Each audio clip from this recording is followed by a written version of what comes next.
សួស្តីអ្នកទាំងអស់គ្នាឥឡូវនេះគឺបានមកដល់ទឹកដីខេត្តព្រះវិហារនៅរំវង់មូសអែមហើយបងប្អូនទាំងអស់គ្នាពេលដែលមកដល់រំវង់មូសអែមមានអារម្មណ៍ថាប្លែកខ្លាំងមែនទែននៅទីនេះឥឡូវគឺមានការអាប់ដេតក៏ដូចជាការសាងសង់មកប្លែកហើយមានផ្សារជុំវិញនេះបាទផ្សារនៅរំវង់មូសអែមមុំ3ហ្នឹងហើយឃើញមានប្រជាពលរដ្ឋរបស់យើងលក់ដូរច្រើនខ្លាំងមែនទែនមិនថាលក់ដូរនៅមុខម្ហូបអាហារកាហ្វេបន្លែសាច់ផ្លែឈើរួមនឹងមុខម្ហូបពិសេសជាច្រើនទៀតនៅរង្វង់មូសអែមអញ្ចឹងបងប្អូនទាំងអស់គ្នាដែលមកលេងទឹកដីខេត្តព្រះវិហារមកសអែមឥឡូវគឺប្លែកនិយាយទៅជុំវិញនេះគឺផ្សារទាំងអស់តែម្ដងរបស់ញ៉ាំអីក៏មានដែរបន្តចេញពីរង្វង់មូសអែមទឹកដីខេត្តព្រះវិហារខ្ញុំនឹងធ្វើដំណើរទៅរតនគិរីអញ្ចឹងបងប្អូនទាំងអស់គ្នាដែលចង់មើលវីដេអូពេញ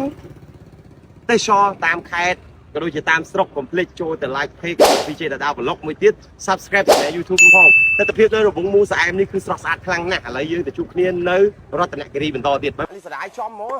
ប្រហែលក៏សម្រាប់បងប្អូនទាំងអស់គ្នាដែលមានបញ្ហាឈឺធ្មេញឈឺចង្កេះឈឺស្មាឈឺឆ្អឹងខ្នងឈឺសន្លាក់ចុករយរាងកាយឆ្លោះគ្រីគ្រប់បែបយ៉ាងហើមដៃហើមជើងហើមគ្រប់ប្រភេទក្តៅបាត់ដៃត្រជាក់ជុំជើងក្រហាយបាត់ជើងជាប់ចង្កេះជាប់ស្មាជាប់ឆ្អឹងខ្នងឈឺចាប់គ្រប់រាងកាយកុំភ្លេចប្រើប្រាស់ជាមួយនឹងកាយយ៉ាងធា